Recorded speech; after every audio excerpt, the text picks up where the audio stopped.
Guys, do you know, it just feels like it has been far too long since my last Disney vlog series. So I think it's time for another Disney vlog series to appear on my channel. And today I can officially announce that we are going to Disneyland Paris, which honestly, I am buzzing. I literally cannot wait to get back to Disneyland Paris. So in today's video, I'm going to be going and sharing some of the plans. I'll give you the dates, I'll share what hotel we're going to, reservations we've booked, things I'm looking forward to, all that kind of thing. I'm not gonna lie guys, the first Disneyland Paris vlog is gonna be on this channel this month. This month in February, it's actually going to be on my channel. So I literally am so excited. I'm buzzing.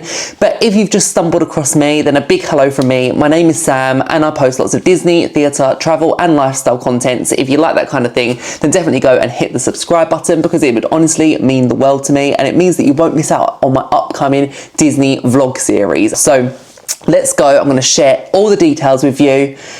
I'm very excited. Right, so let's go and get into all of the juicy details about my trip to Disneyland Paris that you need to know about. Perhaps if you have a Disneyland Paris trip booked, then this will be like a good starting point for you. And also definitely go and check out my previous Disneyland Paris vlog series because I share lots of tips and tricks there. I go to lots of different restaurants, ones that I'm not necessarily going to this time. So definitely go and check out them videos too because you'll learn so much about Disneyland Paris in that. So I'll go and link the playlist down below for my existing Disneyland Paris vlogs. But I'm so excited to have a brand new vlog series up because it just feels so good going to the Disney parks and I just love documenting the magic. I love it obviously for myself because I get to go and look back at all the magic and memories that I've managed to make, which is great. But I also love going and sharing all of my tips and tricks and advice with you. Disney is something that I am so passionate about. I just love being in the little magic world that you're in when you're at a Disney park, and I love exploring the different Disney parks around the world. So Disneyland Paris is actually going to be the first of the Disney parks that I'm going and doing this year. Typically, it's always that way. We always seem to go and do Disneyland Paris in February, which to be fair, I'm not mad about. February is a great month to go and visit Disneyland Paris. I always find that the crowds are slightly lower, and I think that's because it is considerably colder in February. But then saying that, the last two times I've been, the weather's been quite mild, so I'm hoping that next week when I go to Disneyland Paris, it's going to be very, very nice weather. And there's been times when I've gone, I don't even feel like I need to wear a coat. Like obviously I take a coat anyway, but February is one of them where it can be hit and miss. It can either be snowing and like Arctic, or it can be absolutely fine and quite mild. But I really do love going in February. It's a great month to go and visit. I was kind of sitting on the fence about changing the month that we go and visit Disneyland Paris because what I do find about February, the one downside is that there are a lot of ride closures and things like that, and when we're visiting, Big Thunder Mountain is going to be closed, which is the same as what it was last year. And those who know me will know that Big Thunder Mountain at Disneyland Paris is by far one of my favourite attractions there. So it's going to be shut when we're there in February, but when I weighed it up and I weighed up the prices, because I looked at different months and different seasons and that kind of thing, February seems to be the best month. And for me, I just feel like kicking off my 2025 at Disneyland Paris is going to be the best way to go and start because I feel like it just goes and gives me all that Disney magic that I need before going and exploring other Disney parks around the world, which I'm planning on doing this year, which is pretty exciting. Now, when I go and visit Disneyland Paris next week, there's no special events that are going to be on, which is very, very rare. Usually at Disneyland Paris, for every single season, they kind of have a special event going on. I've looked on the website, there's nothing that's really standing out at the moment. So it seems like we're going to kind of just get the normal Disneyland Paris experience. There's going to be nothing particularly too special or themed going on, but again, I'm not too mad at that. We're going to be going to Disney parks later on this year and they are going to have some special events on. But if you are looking at going to Disneyland Paris this year, definitely go and check out the events calendar because I know they have a really cool new event which is going to be happening. So yeah, between the 19th of April and the 7th of September, they have the Disney Music Festival, which I am gutted that I'm going to be missing that because it honestly looks amazing. I was a huge fan of like Dream and Shine Brighter colour and a million splashes of colour, and I feel like Disney's Music Festival is going to be on that scale. So it's a shame that I'm going to be missing that in February, but you know, it might just mean that I need to have another trip back at some point or something like that. But another season that I would eventually love to go and visit Disneyland Paris is Halloween. I loved Halloween at Disneyland in California, and I've done sort of like Halloween-y times at Walt Disney World, even though it was in August. For me, it's not so scary, but I've seen what Halloween would be like at Disney World. So yeah, Disneyland Paris put on some really good events, but it's just a shame that in February there's not going to be anything major this year, which is pretty sad. We've actually decided this time to only go to Disneyland Paris for 2 nights, which will make it the shortest trip that I've ever done to Disneyland Paris. Normally I do sort of like 3 nights or 4 nights, but yeah, we've decided just to do the 2 nights. The prices this time, looking, 2 nights was like reasonable. 3 nights was quite a lot more. It just wasn't really worth it. So we've only got the 2 nights. However, the night before, when we go and get the Eurostar, which I'll talk about more in a second, we are staying over by King's Cross so we can get the first train, so we can have the full day, the full first day at Disneyland Paris. So that's going to be perfect, and I feel like it's quite well planned in that respect. We're actually going to be going and staying at Newport Bay, which I've never stayed at Newport Bay before. On my last trip, I stayed at Sequoia Lodge and absolutely loved it. Before that, I've stayed at Cheyenne and I've stayed at Santa Fe, but I've never gone and stayed at Newport Bay. So it looks like a gorgeous hotel. It's by like the big lake that you've got by Disney Village, so it's walking distance. You haven't got to go and get a bus or anything like that. So I'm sure I'll be walking to the parks every single day, just like I did when I was at Sequoia Lodge, and it's actually a really lovely walk. If the weather's good, you definitely don't need to rely on the bus service, but they do offer a bus if that's something that you definitely feel like you need. The theming of Newport Bay is just definitely a bit of me. It's almost like a nautical vibe, which makes it so special. So I'm very excited to go and stay there. We're staying in a superior room, which is 2 double beds. So that's what we're doing. But I actually think it's going to be the perfect hotel stay. I've heard really good things about Newport Bay. I've been watching lots of vlogs and things like that, and people just say that Newport Bay is by far one of the best hotels that Disneyland Paris have to offer. So that's really good. That means that now I just need to do the Marvel Hotel and the Disneyland Paris Hotel. So they are the only 2 now that I have left. I don't think I'm ever going to go to either of them too, but who knows. But yeah, Newport Bay is going to be absolutely great. Now, for this trip, we actually decided to go and book it separately, and this is something that we've done since Disneyland Paris have removed the direct service. Now, what I found was if you go onto the Disney Holidays website, if you want to go and get a train to Disneyland Paris, all of them go and stop off at Lille, and I always find that that is so much more expensive. So we decided to go and book our hotel through the Disneyland Paris official website, so that was booked separately.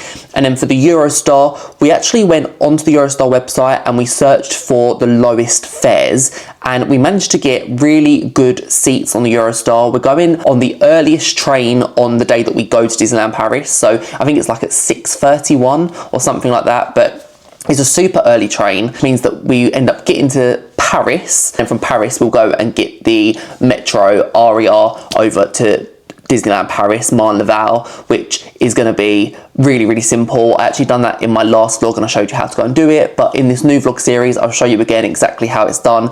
We found it really simple. The metro system in Paris is really good. Like, when we went, we didn't find the metro to be super crowded. We found that the transfers and like changes that you had to do were really simple. I actually would do that every single time. You can manage to go and find some really good deals on your Eurostar. It's 100% worth it. It really wasn't too difficult. Obviously, when you've got lots of luggage, that does add a bit more stress, add a bit more pressure. But for us, we are going as like an adult only group, so it's quite easy for us to go and do that. And I think when we go and do our packing, which I will go and do a packing video, we're not planning on taking 1 suitcase per person, so hopefully we can go and like kind of cram in some things together, which should be really good, just so that we haven't got to take too much luggage, because that is definitely the most stressful part. But all the stations, they had like lifts or escalators, and it was just really simple to go and do. If you are worried about that, either go and check out my last vlog series from when I visited Disneyland Paris in February 2024, because I break it down literally to a tea. It's very, very step by step, but I'm going to do the same thing in this new vlog series. So hopefully you won't be too scared and worried by that. Now, one thing that I am honestly so super excited about for my Disneyland Paris trip has to be seeing the brand new nighttime spectacular on Sleeping Beauty's castle, and that is Disney Tales of Magic. I love a nighttime spectacular. Nighttime spectaculars mean so much to me. I love seeing them. Nothing beats standing in front of the castle and seeing the fireworks and projections and all that kind of stuff. I love Disney Dreams, which was the last show that I saw. Before that, I did see Disney Illuminations and loved that also. But for me now, seeing Disney Tales of Magic, I think it's going to be breathtaking. I've decided not to go and see any spoilers of it at all, so I've not watched any YouTube videos, any up-to-date Disneyland Paris vlogs, because I don't want to see anything. But I think it's going to be such a good show. I think it will be up there as being the #1 Disneyland Paris nighttime spectacular. So if you've seen it, let me know down in the comments below what you thought of the show, but I'm honestly buzzing. For me, it's going to be a case of I really want to go and have a good viewing spot. Definitely the first time I see it. With this show, they have obviously the projections on the castle, but they also, for the first time ever at Disneyland Paris, have projections on Main Street. So I'm going to want to see it from different angles, I assume. But something that Disneyland Paris do offer, and this is something that we're kind of like umming and ahhing about, they do allow you to buy a ticket which gives you a reserved viewing area for the fireworks. Now, this costs €24 per person, which is very, very expensive. I would never go and pay it for a fireworks show or nighttime spectacular that I've seen before, but because I haven't seen this one yet, there is part of me which is tempted to go and do it so that we haven't got to wait a long time before. I'm expecting it to be very, very crowded on Main Street USA. Usually when we're seeing the fireworks on the first night, I will typically wait like between an hour and an hour and a half, which is a very long time, especially in February when you're standing in the cold, you might be standing in the rain. So yeah, I'm a little bit undecided on that. I don't really want to pay €24 per person to go and see a nighttime show. I think it's a bit of a rip-off. Like, I don't even think Disneyland Paris should even offer it, to be honest. Yeah, I'm not too sure. You can also go and reserve a spot for Disney Stars on Parade. That's something that I definitely would not do. That's €19 a person. And also for the like indoor shows, they're again from €15 a person. So the Lion King, Rhythms of the Pride Land, that's €15 a person to just guarantee entry. And also Frozen, a musical invitation, and Together, a Pixar musical. Oh, and Mickey and the Magician, which I'm very excited for because the last few times I've been to Disneyland Paris, Mickey and the Magician hasn't been on. So it'll be great to go and see Mickey and the Magician again, because that I think is probably my favourite Disneyland Paris show, on par with the Lion King show. They're both like Broadway, West End quality shows, so it's going to be great to go and see them, but I'm not planning on paying to guarantee entry to it. We'll just go and queue up like everybody else for them shows, because to me that's just, it's not worth it. When it comes to our trip, obviously with us only having 2 nights there, but 3 full days, I do feel like this trip is going to be quite a busy one where we're rushing around. Obviously, if we had a bit more time, I think it would be a little bit more relaxed, but I think it does all kind of depend on the crowd levels and things like that. I'm actually not expecting it to be overly crowded, and I might be completely wrong, but every time I've gone in February before, it hasn't been awful. So I'm hoping that, you know, going midweek is probably going to be the best decision. But I would like to go and spend a bit more time in Newport Bay and have a bit of a relax. So it might be a case that we go and on some days have like half a day in the park, then go and explore Disney Village. We might go and pop into the hotel. I know they have a swimming pool in Newport Bay too. So I'd like to have more time just really exploring the hotel, because that will be really nice. But also I am aware that we don't have that long at Disneyland Paris, and there's a lot that we need to go and get ticked off. And that actually leads me on very, very nicely to our dining reservations that we have booked at Disneyland Paris. Now, Disneyland Paris dining isn't the best. I think that's pretty well known around the world. It's very, very limited in terms of option that you can go and get at Disneyland Paris. A lot of the restaurants are buffet style, and again, they can be a bit hit and miss. We've done Pim Kitchen the last 2 times and we've decided we're not going to go and do that again. It's very difficult at Disneyland Paris to find a really, really good restaurant with a huge variety of option. So we've actually gone and booked 2 different restaurants. We've gone and booked Bistro Chez Remy, which I have gone and done before, it was one that I actually really highly rated. I love going to Bistro Chez Remy so much. The theming, the atmosphere, the food was actually delicious, and the service was great too. So I feel like that was one that we just had to go and do, and as a family we actually sat down and discussed, out of all the restaurants we've done at Disneyland Paris before, we really want to go and return to Bistro Chez Remy. That one is a very, very difficult restaurant to go and get, but when we went and booked Disneyland Paris, which was probably just over a month ago, they had quite a few time slots left, which is kind of why I'm thinking it's not going to be as busy as maybe I'm expecting at Disneyland Paris. So hopefully it will be pretty quiet. But yeah, Bistro Chez Remy is one that we have booked, and we also have Walt's an American restaurant book, which I've never done before, but this is kind of like a signature dining option over at Disneyland Paris. It's on Main Street, USA. If you time it correctly, you can actually go and be sitting in Walt's restaurant at the window and view the parade going past, which is really, really lovely. But I can't wait to go to Walt's. I've looked at the menu and it's not a huge menu at all. I think if you're a fussy eater, it's definitely one that wouldn't be for you, but I'm excited to go there. It's kind of dining in luxury at Disneyland Paris, and it's going to be just a great atmosphere, I think, and they have a really good exclusive pin badge that you can go and get over there, which I'm pretty excited about. We did actually cancel a booking for Agrabah Cafe. We had it booked for the longest time. The menu I actually thought was quite nice. It's a buffet style restaurant in Adventureland, and it offers like Mediterranean cuisine. But we actually decided to cancel it because I was reading so many reviews saying it was literally the most awful restaurant that people have been going to at Disneyland Paris. The food was cold, all the food was nasty, so we decided to actually go and cancel it. But if there's any restaurants at Disneyland Paris that you think are definitely worth going and checking out, let me know in the comments below, because I'd love to go and know about them. Another restaurant that we did go and look at when we was booking it is the Captain Jack's restaurant, which is the Pirates of the Caribbean themed restaurant, which is by the ride of Pirates of the Caribbean. We actually looked at the menu for it. It's one that we've definitely been wanting to do for a long time, because obviously every time you go into Pirates you see the restaurant, but when we looked at the menu it was just a bit too fishy for us, so that's one that we are definitely not interested in doing. I actually think out of all of them I'd rather wait now to go to like Captain Jack's at Disneyland, because I think the menu on there seemed to be better than the one that's at Disneyland Paris, which doesn't have much option. But for us as a family too, we're quite happy to go to a lot of the quick service restaurants. So we really liked the Coco themed quick service restaurant, where you can get like burritos and nachos and that kind of thing.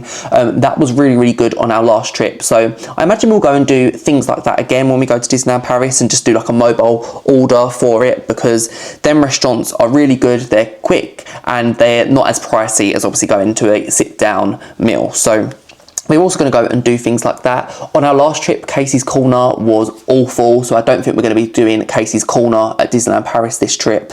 But yeah, if there's any good restaurants, any good quick services at Disneyland Paris that you suggest, then definitely go and leave them down below. Let me know how your meal was, or let me know how your meal was at any of the restaurants that I've mentioned, because I'd love to know. In terms of rides and attractions, there's nothing particularly new at Disneyland Paris for this trip when we go. I think our 2026 trip to Disneyland Paris, which obviously we haven't booked yet, but I'm sure we will go to Disneyland Paris in 2026. That's going to be when we see lots of new rides, new attractions. Obviously, over at Walt Disney Studios Park, there's a lot of refurbishments going on at the moment, and it's kind of being transformed into Disney's Adventure World, which is going to be the new name for that park. Studio 1, when we go, is going to be completely shut, so I'll show you all the different like refurbishments and all the walls and constructions at Walt Disney Studios Park, because I think right now it literally looks a shambles. It's going to be quite eye-opening, but it's actually going to be a bit of a historic moment for Walt Disney Studios. It's going to be our last time visiting Walt Disney Studios, with it being called that too. So I'm excited to go and kind of say goodbye to that park, because it definitely needs a lot of changes, and I'm excited to see the changes that are going to be made over time for Walt Disney Studios Park. And obviously eventually in 2026 they're going to open up that big lake at the back of it with the frozen land, and eventually it's going to get like a Lion King log flume attraction, which is what they announced at D23. So that's going to be great to go and see, just kind of everything that's going on. But for us on this trip, there's nothing particularly new, but as always it's great to go onto them great Disney classics, which, let's face it, Disneyland Paris has some of the best editions of them rides. They're like the best versions of the ride. Like, I really love Hyperspace Mountain. It's a shame Big Thunder Mountain is going to be shut, but it's just great going on them, isn't it? Like, it's a small world, and Indiana Jones and Ratatouille. Like, it's going to be great just going on to all them attractions. Oh, and Tower of Terror. Can't wait to get on to Tower of Terror again too. When we go to Disneyland Paris, we're obviously going to be going and doing quite a lot of merchandise shopping too. I've actually been seeing on TikTok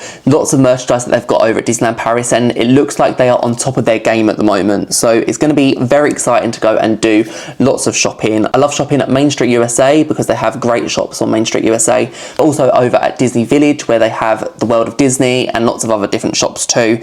So yeah, I can't wait to go and do some shopping, and I'll show you in the vlogs how to go and do the tax refund, because if you are in Disneyland Paris or France for that matter, you can actually go and do a tax refund, which we managed to do successfully last time. So yeah, I'll show you exactly that process of how you go and do that during the next vlog series, because it's one of my favorite things. And like, you know, Disney trips are pretty expensive, so if you can go and get some money back for just buying some souvenirs, it's definitely worth doing that. So I'll talk more about that in the vlog, but yeah, it's one of the best things about visiting Disneyland Paris. So there we go, they are all of my plans and all of the details so far of my Disneyland Paris trip, which I've just had a look on the Disneyland Paris app, and it says we have 10 days to go, which is literally so exciting. So I can't wait to be back in the magic at Disneyland Paris. It's gonna be great. I have a Disneyland Paris packing video which will be coming up next week for you, so you'll get to see what I go and pack for a Disneyland Paris trip. So that will include things that I put in my suitcase, and then things that also that I'm going to go and put in my bag ready for the park. So that's going to be up next week, and then there's going to be lots of Disneyland Paris vlogs coming up for you, so definitely go and make sure you're subscribing to the channel so you don't miss out on the Disneyland Paris vlogs. I'm very, very excited to share everything that this trip has to offer. I know so many of you love Disney just as much as I do, and it's just going to be so magical, and I can't wait to go and share everything with you. So with that being said, thank you so much for watching. I hope you've enjoyed this vlog. If you did, then make sure you give it a thumbs up, and make sure you're hitting the subscribe button, and comment down below if you're going to Disneyland Paris soon, because I would love to know. But thank you so much for watching, and I will see you guys real soon. Bye guys.